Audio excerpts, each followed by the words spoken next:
The last few years have been pretty eventful for the Semiahmoo Peninsula Rotaract Club. Here's a summary of everything we've been up to. It all started in August 2018, where we were officially installed as a Rotaract Club. Our first project was 12 Days of Kindness. The premise was to do a different project in the community for 12 days in a row. This included a sock drive and care package donation to homeless shelters, writing cards for seniors in the hospital, park cleanups, and more. Here's the impact that our club's first project had. A park and the beach have several garbage bags less of plastic waste littered on the ground. Teachers are going to work knowing they're appreciated in the community. 100 homeless people have access to hygiene supplies most people consider essential. 150 seniors got a card wishing them happy holidays. And more. Check out our Instagram page for the whole project. Every Wednesday, our club meets to plan more projects. Some include bringing coffee and donuts to the local fire hall to say thank you for all they do in the community, collecting and donating 2,600 pairs of socks to Options Community Services in Surrey. For homeless people, fresh socks are important for comfort, but also for protection from viral, bacterial, and fungal infections, frostbite, and circulation issues. Making 45 homemade Valentine's Day cards, and then handing them out at the neonatal intensive care unit at Surrey Memorial Hospital on Valentine's Day. A garbage cleanup at White Rock Beach. Painting positive messages on rocks and placing them around the community. Volunteering with the City of Surrey, doing an invasive species removal. Another round making homemade Valentine's Day cards, this time making 70 for Canadian veterans. And another garbage cleanup at White Rock Beach. Rotary International is an interconnected organization, and clubs often help each other with fundraisers and projects. We assisted other Rotary and Rotaract clubs with the bread run, bringing extra bread that would have been thrown out at the end of the day from Cobb's Bread to the Sources Women's Shelter, several beer garden fundraisers at TD concerts at the Pier in White Rock, as well as the Tour de White Rock bicycle race, the Port Moody Rib Fest fundraiser, running the Kids Corner at the Six Club Rotary Breakfast, raising money for Sources Food Bank, the Langley Rib Fest fundraiser, the Shred It fundraiser, serving food for the seniors' luncheon at Sources Women's Place, helping at the World Water Day event at Semiahmoo Mall, raising awareness for clean water projects around the world. In preparation for our biggest project yet, the Guatemala Stove Project, we spent about a year fundraising. This included a pub night, a bottle drive, a car wash, selling tickets for a Surrey Eagles hockey game, selling 50-50 draw tickets at a Vancouver Giants hockey game, another bottle drive, a Krispy Kreme donut sale, and organizing and emceeing a concert fundraiser at the Vancouver Roxy, where 3 great bands played and donated ticket sales to the project. A video of this concert is on our YouTube account. Our club raised $24,000 towards the Guatemala Stove Project. Finally, we were in the plane to Guatemala.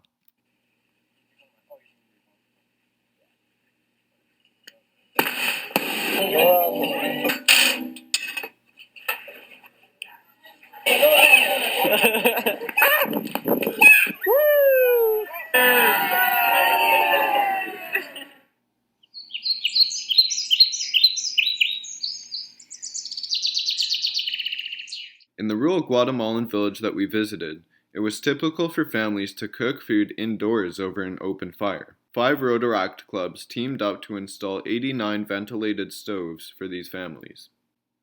So why did we go all the way to Guatemala to install these Aller stoves?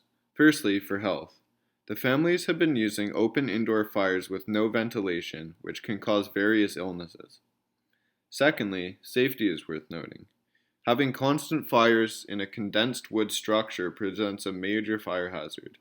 Also, considering these structures are within a thick jungle, a structure fire could quickly spread into a devastating forest fire. The Aller stove contains flames much more, greatly reducing the risk of unwanted fire spreading. There is an environmental factor as well. Our stoves use 50% less wood than open fires, since the energy from the fire is used much more efficiently. Less wood needed means less deforestation to get firewood. Finally, there is an economical factor. As firewood is one of the main expenses for families, a more efficient stove allows them to spend less on wood and more on other necessities like water, food, and structure repairs. For each stove we installed, we planted 5 trees, either orange or lime. These trees grow well in the Guatemalan climate, giving the villagers a food source rich in vitamins. They can use these for themselves or sell these for extra income. We brought various prescriptions of reading glasses and allowed the villagers to try each on and read a book. Whichever prescription level allowed them to read the clearest were given to them. Between the 24 Rotaractors that contributed to the Guatemala Stove Project, $88,000 was raised. This paid for the stoves and the cost of going to install them.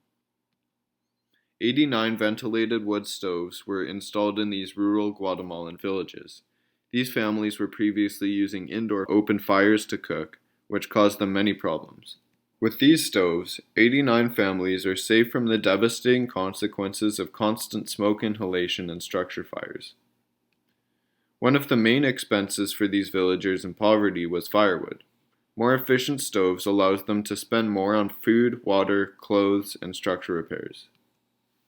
290 lime and orange trees were planted, and about 50 pairs of reading glasses were distributed based on the best fitting prescriptions.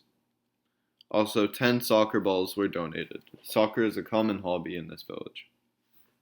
Many of our members joined the club through RILA. All of us had great experiences there, and several of our members have since been there to facilitate at RILA, as well as Yale.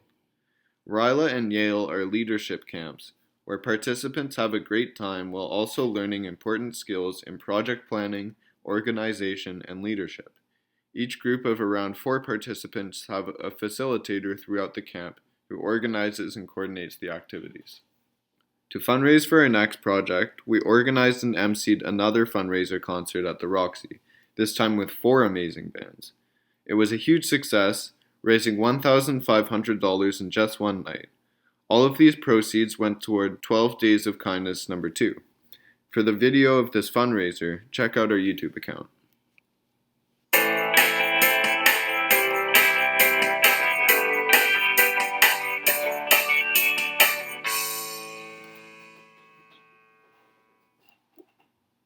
Here's the impact that our club made on our second 12 Days of Kindness.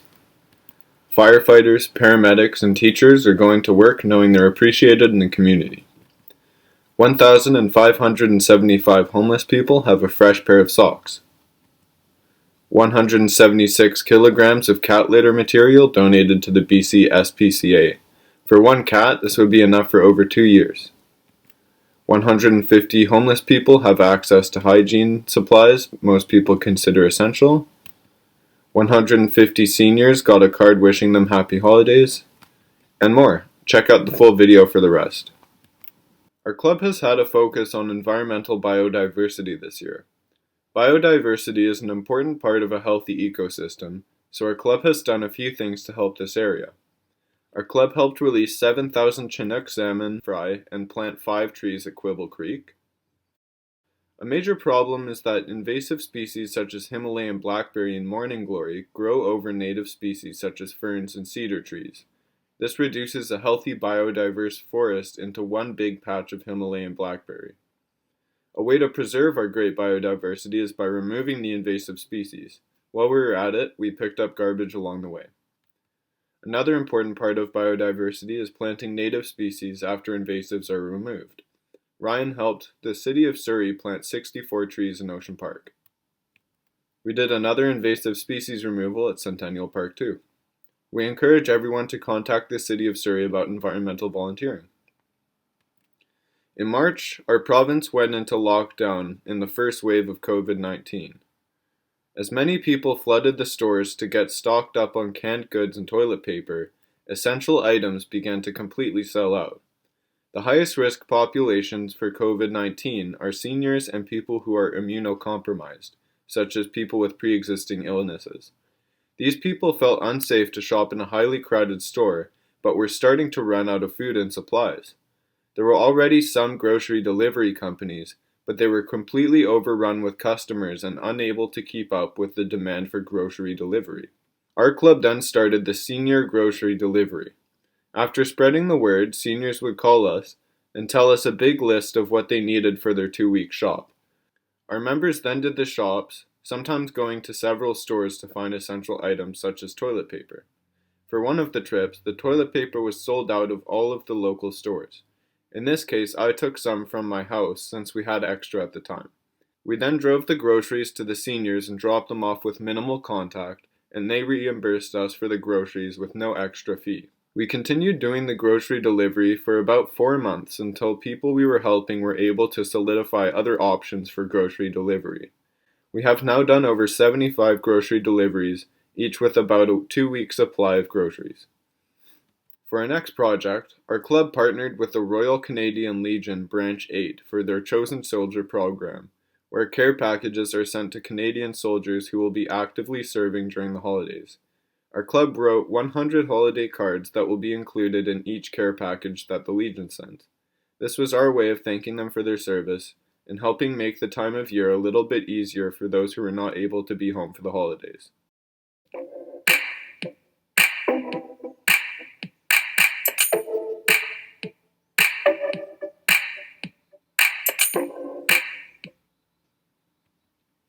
Here's the impact that our club's 12 Days of Kindness number 3 had. Paramedics, firefighters, and teachers are all going to work knowing that they are deeply appreciated for what they do. The BC SPCA can bring in a new cat that previously wasn't doing well, providing food for about 7 months until it gets adopted into a loving home. The food bank can feed an extra family of 4 for a whole week. 200 homeless people will get access to hygiene supplies most people consider essential.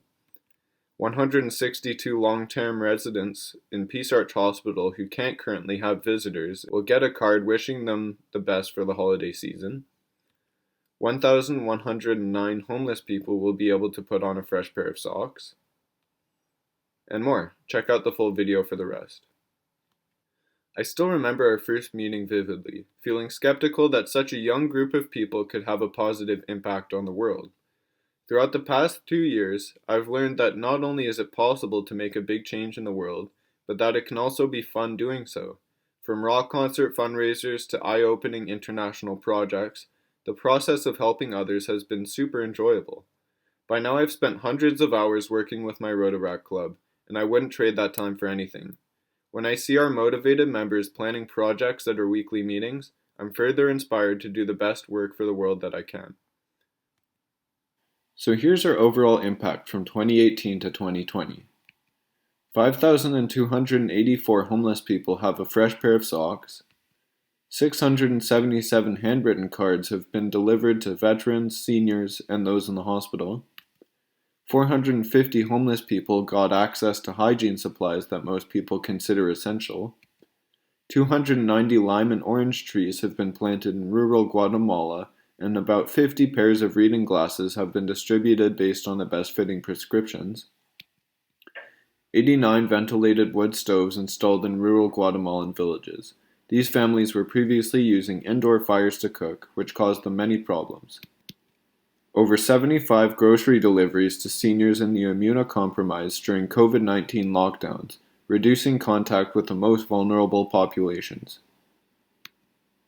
31-month supply of cat litter and 7-month supply of cat food donated to the BC SPCA.